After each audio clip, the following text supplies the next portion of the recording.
Suzanne, thank you so much for being here and being a guest on our podcast today. Thank you for having me. Yeah, we're excited to have you. Let's just dive right in. So let's talk a little bit about what got you started in the executive recruiting career path, because you've been doing it for over 25 years. What first drew you into the recruiting space? Well, interestingly, I kind of fell into it. It wasn't something I was looking to do, which is often what happens in people looking to change jobs. They fall Hmm. into something and they go that way. But I was Hmm. actually director of marketing for an architectural firm here in San Diego, and they decided to move their operation over to Jakarta, Indonesia. And so they closed their offices. So I sent my resume to a recruiting firm. It was a franchise called Dunhill Personnel. And they Hmm. called me and said, come in, come in. And so I went in to meet with them and they said, you work with real estate developers. And I said, yes, that's my business. I market to real estate developers. And they said, we want someone to start working with real estate developers as a recruiter. And so they hired me on the spot and I knew nothing about recruiting. But they were Yeah. a good company because they trained me. I went to like a month of training. So it Hmm. was a great experience, and I ended up really enjoying the experience of being a recruiter.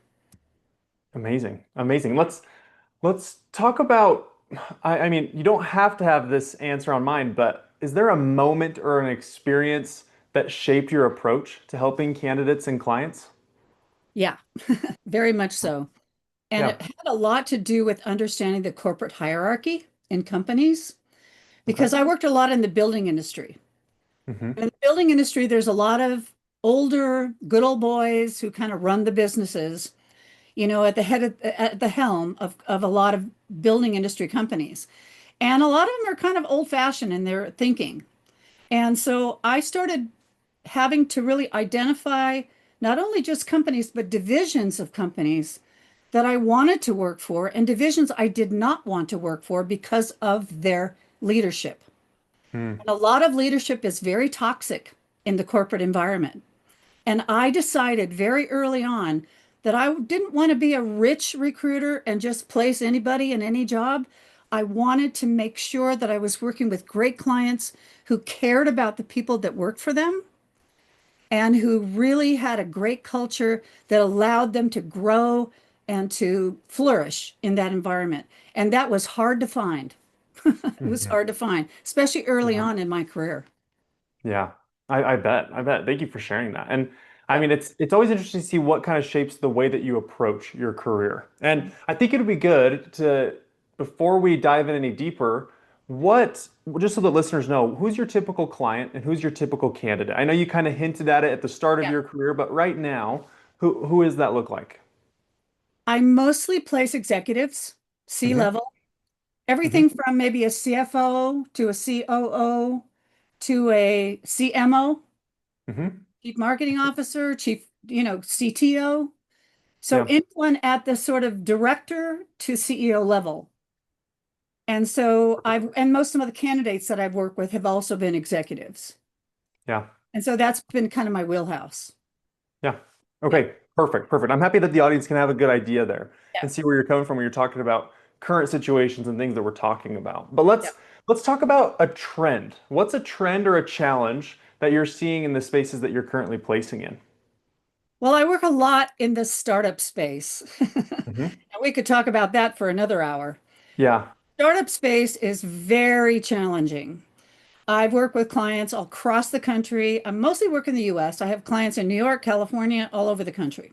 Hmm. A lot of clients of mine are in the environmental space, in climate tech, and then I work a lot in real estate development. Hmm. And I have found just the entire process of working with clients in the startup space is challenging because they don't really know where their culture is going to be. They're very early in trying to decide who's the first person I should hire, the second person I should hire. And I've Hmm. worked with companies that have like three people at the helm and they want to hire 25 people. Oh, And I wow. have to sit down with them and they have to understand who is the first person that you need to bring on board. And so that's Hmm. very challenging for them to understand Hmm. where is the talent that we need now. And often there's a Yeah. lot of, you know, infighting in some sense. I mean, I don't know, maybe fighting is not the word, but they're not on the same page in terms of Yeah. who they should hire first, second, third. And I get involved often with startup companies that are asking me for that advice. And it's hard to understand everything unless I'm really entrenched in, their day-to-day operations. But startups are a challenge. The other issue that I've dealt with, and it is in a book that I wrote that you can see behind me here, Hmm. that managers are hired into positions to be managers, and they're never trained to be hiring managers.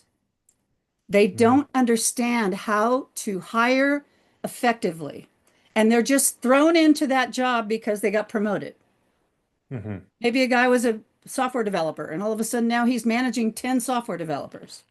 And they have no idea what they're doing when it comes to hiring and retaining talent.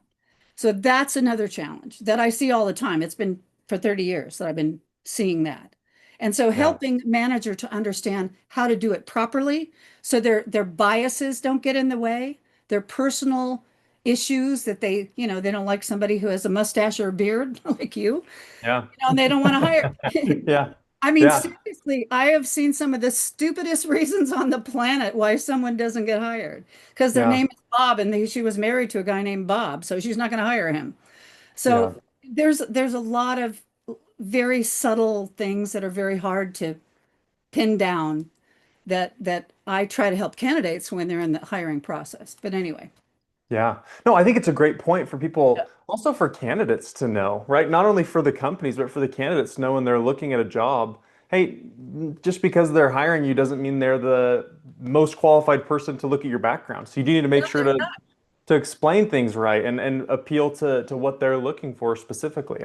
I like that. I think that's a different viewpoint. Um, I want to talk about how candidates can work with a recruiter. What's the yeah. best way for a candidate to stand out when speaking to a recruiter like yourself? I think one of the things that a lot of people, especially executives, especially Hmm. people high up in a company, who really think they have it all figured out.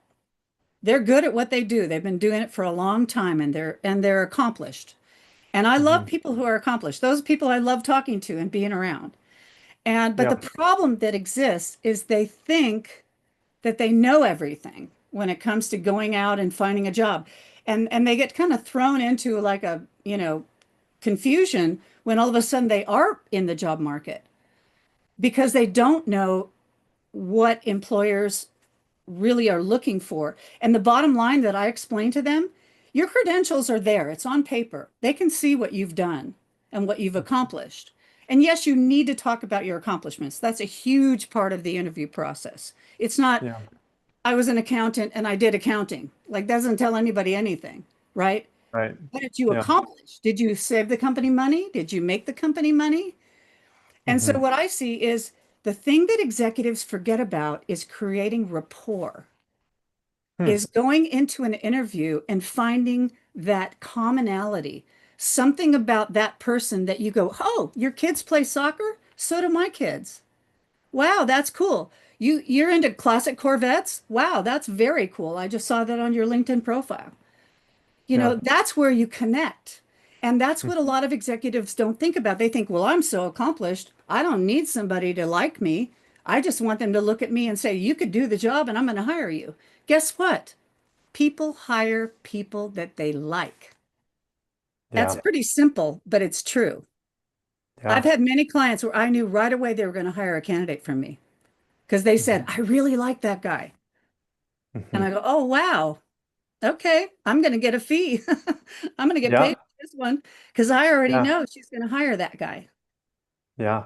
It's such an interesting topic because I was surprised. I've had a few guests recently talk about overconfidence, right? And I Oh, think it's tied exactly into that, right? Overconfidence and then not building the rapport. I think that's huge, right? I think a lot of people don't understand when dealing with when speaking with recruiters, not dealing with, but speaking with recruiters, speaking to hiring managers, you know, treating people as humans tends yeah, to go a long way, right? yeah, I mean, I think a lot of people, especially since 2020, when some people are remote, some yeah, people yeah, aren't always conversing with people every day, or at least that aren't clients or paying them, and I think just treating people like people is a huge benefit. And I love that I Well, think it's that's kind of the direction you're going. beyond a huge benefit. It will get you hired. Right. It will Yeah. get you hired. Yeah. And so you can say all day long, I'm qualified. I can do this. I know all about this. I know all about that. I've run I had a client. He's actually one of the recommendations in my book. He was a Hmm. president, CEO of a big builder, very well-known builder in this country, national builder, and he was laid off. And he Hmm. tried and tried and tried for several months to get a job, and he could not. And he was just frustrated. I asked him, I said, I have a transcript of a book that I'm writing. Would you be kind enough to read it and tell me your thoughts? And after he Hmm. read it, he went, Oh my God. He goes, After I read your book, I went to 3 interviews and I got 2 job offers. And I went, Amazing. Wow. I said, What an Yeah. endorsement is that? And he goes, I didn't realize that it meant I had to find out who that person was. It was a who factor. And Mm, who is like something people don't think about. Like yeah. I looked at your LinkedIn profile and I read every single piece of it. Yeah. And I thought, wow, interesting guy. I see what you're doing. And you got married, your wife and you went into business together. That's Yeah. what people want to know. They want to know, did you do know anything about me? You Hmm. know, and, Yeah. and when you do, it just creates a whole different energy in the room. And people think I have to answer the question this way or I have to answer a question that way. That's not what it's about. It's about connecting. Yeah. About I finding love that. quality. Yeah. Let's tie that in. I want to talk about your book. We were going to talk about your book later, but let's talk about it now. So the book is called Secrets from a Body Broker, right? Tell the audience a little bit more about that because I think it's an awesome success story from the book. Yeah. Tell them about the book a little bit before we continue the Well, podcast. it's funny. I've had some people say, Are did you write a book about people buying body parts for medical research or something? Because it's about bodies. And I said, no. I said body broker because people would always say, You're a headhunter. And I Hmm. said, No, I'm a body broker. And they go, What? I go, Because I want the whole enchilada. I want the Yeah. mind, I want the heart, I want the whole person. I don't just want the head. I want the Hmm. heart. And I said, that's why I called it that. But the book is basically sort of a the way to kind of traverse through the landmines of getting hired or hiring. So it's for hiring managers, recruiters, and job seekers, because it explains the entire process of how that works. Yeah. How you should work with recruiters if you're a hiring manager, how you should work with candidates as a recruiter, and how to deal with hiring managers as a recruiter, how to work as a business partner rather than just throwing resumes against the wall like, spaghetti and seeing what Yeah. sticks.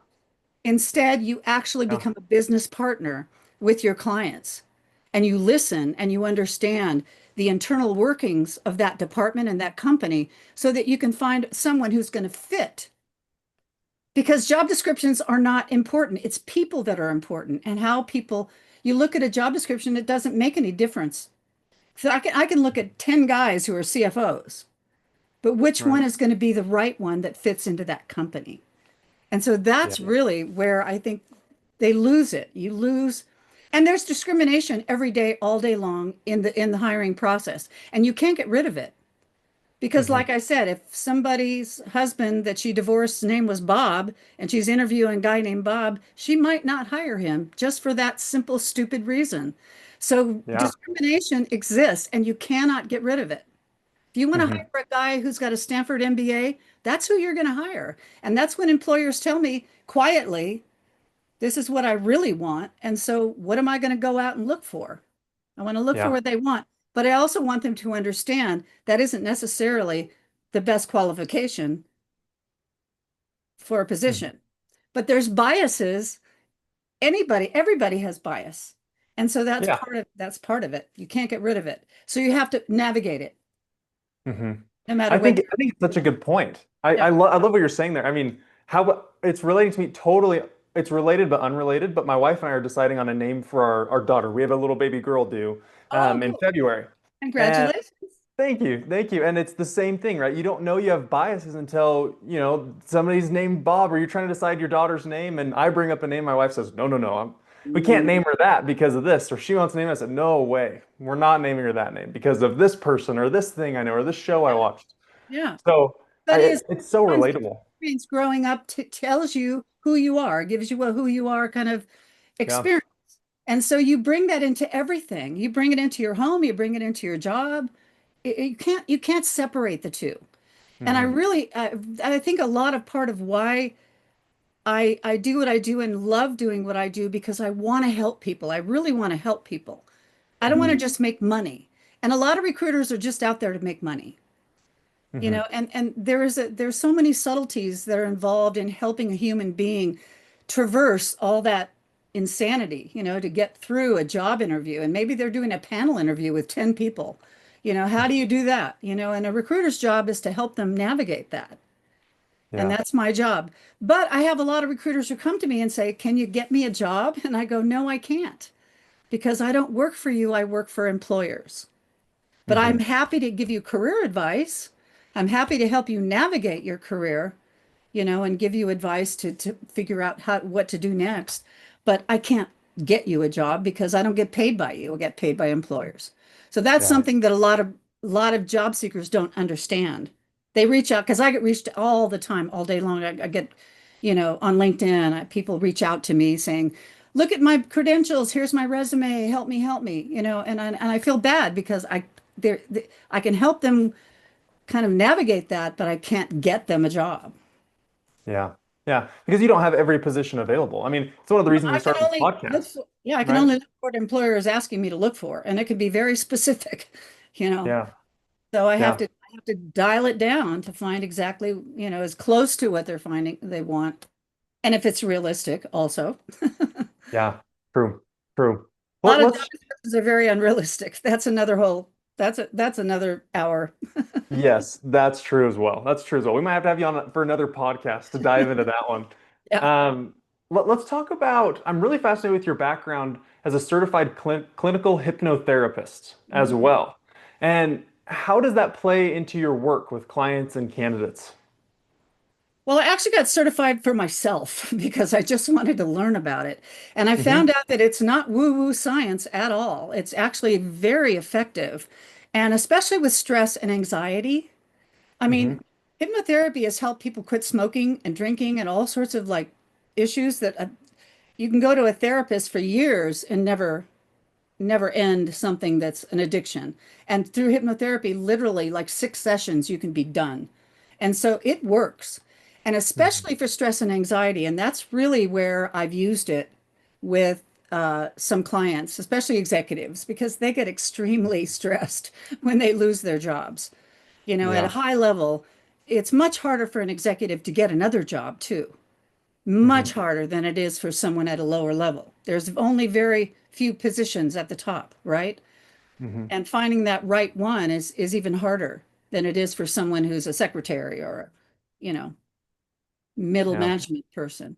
So Hmm. anyway, Yeah. No, well, let's talk about that. I think I actually was wanting to ask you, let's say, because you've mentioned helping professionals overcome stress and anxiety, yeah, right? I mean, you have it yeah. on your LinkedIn profile as well. So what what are some of the most common mental blocks you see executives facing? I think a huge, huge thing that I see, it's like one of the major things, is that loss of identity. Because a lot of executives, their job is who they are. Their position is means so much that they identify as that job. That is who they are. And when they lose that, they lose, their ego gets hurt. They feel like they got to start over. There's a lot of anxiety involved in that because they think, what do I have to do now? How do I navigate that? And Hmm. and and a lot of times, they've got roadblocks already because they have already been at a level in an organization where they have felt extremely important. And all of a sudden, they're kind of floundering. I don't know who I am. Where do I belong? You know?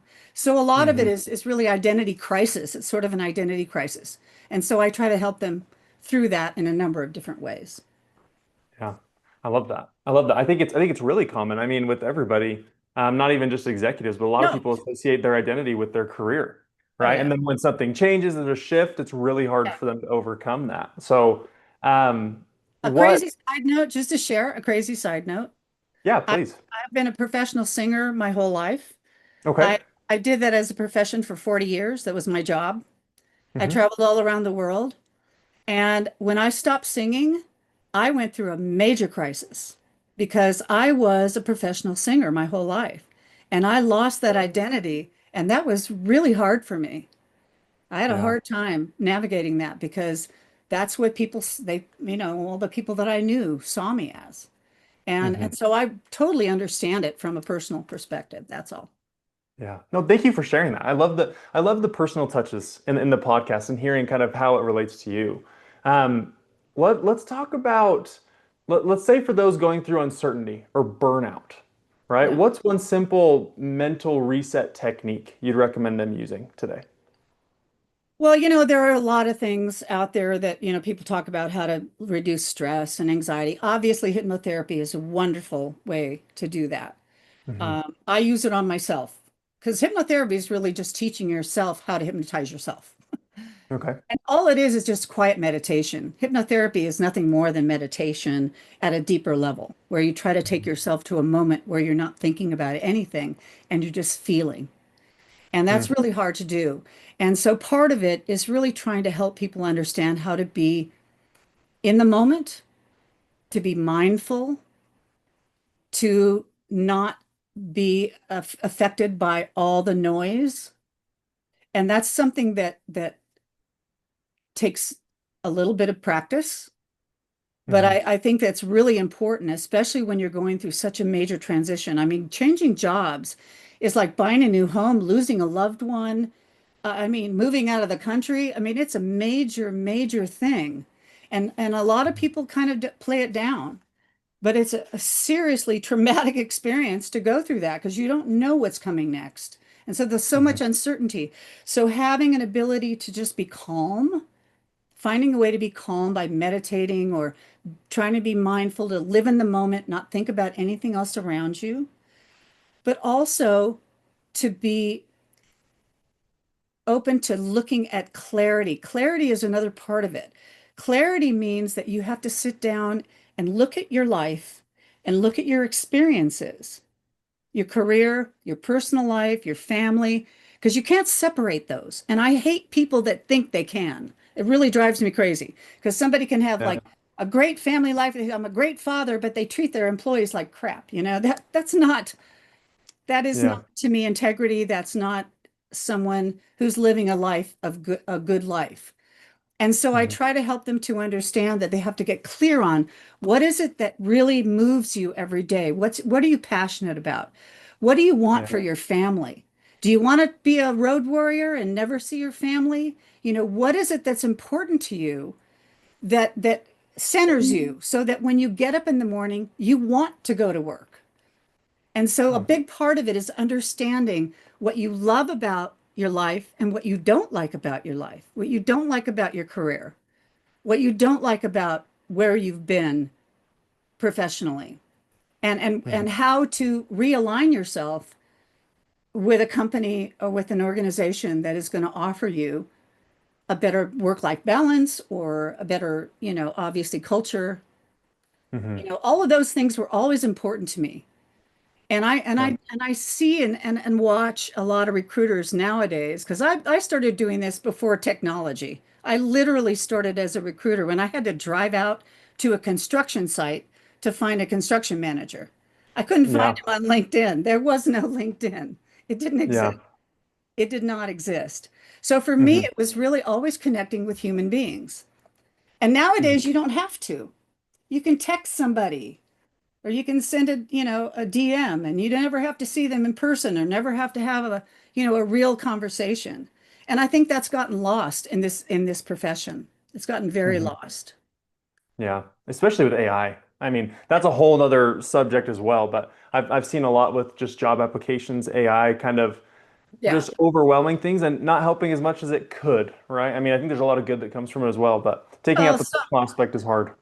yeah, absolutely. I mean, it's good for insightful, research, Hmm. but ultimately, if you're not connecting with people, you're never going to get hired, or you're never going to be a great manager, or you're never going to be somebody who will be the last person they lay off.